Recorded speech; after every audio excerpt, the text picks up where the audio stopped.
평일 낮 서울대학가의 한 개인 카페. 문을 열고 들어서자 활기찬 대화 소리 대신 묘한 정적이 흐릅니다. 손님 대부분이 노트북이나 책을 펴놓고 무언가에 열중하고 있습니다. 카페가 아닌 도서관을 방불케 하는 풍경입니다. 카운터를 지키는 사장님의 시선이 한 테이블에 멈춥니다. 사인석을 혼자 차지하고 3시간째 앉아있는 손님입니다. 테이블 위엔 얼음만 남은 음료 한 잔과 멀티탭까지 동원해 충전 중인 각종 전자기기가 가득합니다. 사장님은 속으로 피말리는 계산기를 두드립니다. 이 손님은 과연 우리 가게의 이득일까요? 손해일까요? 대한민국 자영업 시장의 가장 뜨거운 감자, 바로 카공족을 둘러싼 갈등입니다. 내 돈 내고 정당하게 이용하는 권리라는 소비자의 입장과 그렇게 오래 있으면 가게는 망한다는 자영업자의 생존권이 정면으로 충돌하고 있습니다. 오늘 자영업 리포트는 감정적인 호소 대신 커피잔 속에 감춰진 냉혹한 경제적 사실을 들여다봅니다. 먼저 사장님들이 왜 장시간 이용객을 두려워하는지 그 속사정을 실제 비용으로 계산해봤습니다.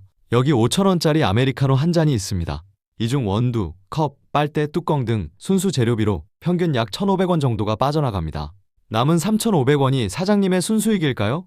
아닙니다. 여기서부터 매달 나가는 거대한 고정비용을 감당해야 합니다. 서울 주요 상권 개인 카페 기준으로 임대료, 아르바이트 인건비, 전기요금 등을 시간 단위로 환산하면 테이블 하나당 1시간에 최소 1,000원에서 2,000원의 공간 유지 비용이 숨만 쉬어도 발생합니다. 자, 다시 아까 그 3시간째 앉아있는 손님을 볼까요? 커피 팔아남긴 이익은 3,500원인데 이 손님이 3시간 머물며 발생한 공간 비용은 이미 그 이상을 넘어섰을 확률이 높습니다. 카페는 본질적으로 음료만 파는 곳이 아니라 공간을 잠시 빌려주는 임대업의 성격을 가집니다. 따라서 임대료가 비싼 도심의 일반 카페는 손님이 빨리 바뀌는 회전율이 생존의 핵심입니다. 특히 저가 커피 브랜드와의 경쟁으로 가격을 올리기 힘든 개인 카페에게 낮은 회전율은 치명적입니다. 점심시간 반짝 몰리는 손님들을 다 받아내지 못하고 테이블이 묶여버리면 그날 하루 매출은 회복하기 어렵습니다. 그렇다면 사람들은 왜 도서관이나 집을 두고 굳이 비용을 지불하며 카페로 몰리는 걸까요? 전문가들은 이를 제3의 공간에 대한 수요 폭발과 공공 인프라의 부족에서 찾습니다. 누구나 쉽게 접근할 수 있는 쾌적한 공공 도서관이나 학습 공간이 턱없이 부족한 현실에서 카페는 와이파이와 전기를 제공하고 적당한 소음까지 있는 가장 저렴하고 접근성 좋은 대안 공간이 된 겁니다. 특히 취업 준비생이나 프리랜서 등에게 카페는 사실상 저렴한 공유 오피스 역할을 하고 있습니다. 하지만 이러한 사회 구조적 변화의 부담을 영세한 자영업자들이 온전히 떠안기엔 현실이 너무 가혹합니다. 결국 생존의 위협을 느낀 사장님들은 각자 도생을 위한 물리적 방어막을 치기 시작했습니다. 가장 흔한 방법은 콘센트 막기입니다. 전자기기 사용 자체를 불편하게 만드는 겁니다. 테이블 높이를 공부하기 불편하게 아주 낮추거나 딱딱한 의자로 교체하는 곳도 늘었습니다. 급기야 입구에 노 스터디 존을 내거는 곳도 심심치 않게 볼 수 있습니다. 또는 이용시간 최대 3시간, 1인 1음료 필수 같은 강력한 이용 수칙을 적용하기도 합니다. 하지만 이런 조치들은 곧바로 손님들의 정서적 반발을 불러오며 갈등의 불씨가 됩니다. 사장님이 야박하다, 눈치 준다며 별점 테러를 당하거나 악성 리뷰에 시달리는 일이 다반사입니다. 현장에서 사장님과 손님이 이용시간 문제로 얼굴을 붉히며 실랑이를 벌이는 경우도 적지 않습니다. 손님에게 싫은 소리를 해야 하는 감정 노동의 스트레스는 매출 하락만큼이나 사장님들을 지치게 합니다. 사장님들도 압니다.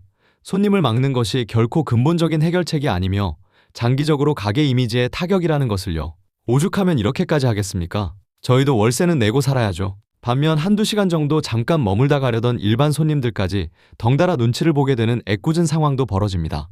사장님은 생존을 위해, 손님은 권리를 위해 맞서는 이 답답한 현실 속에 마음 편한 사람은 아무도 없습니다.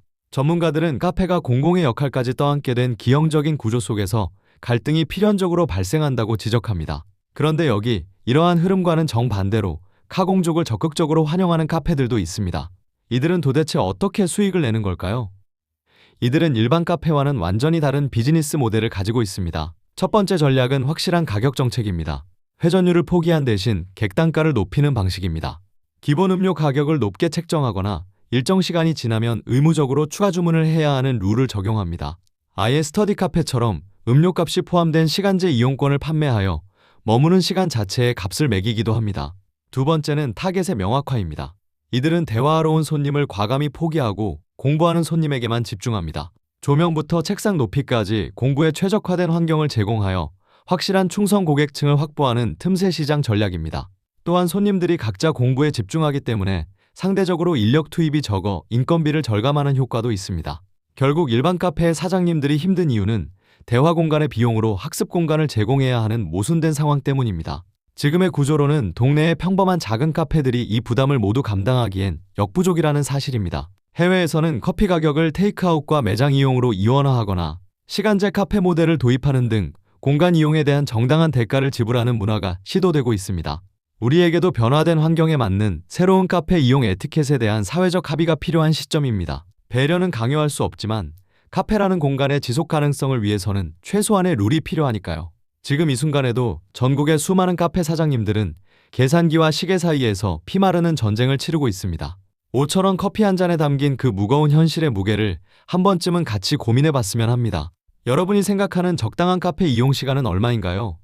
댓글로 다양한 의견을 들려주세요. 지금까지 대한민국 자영업의 오늘을 기록하는 자영업 리포트였습니다. 시청해주셔서 감사합니다.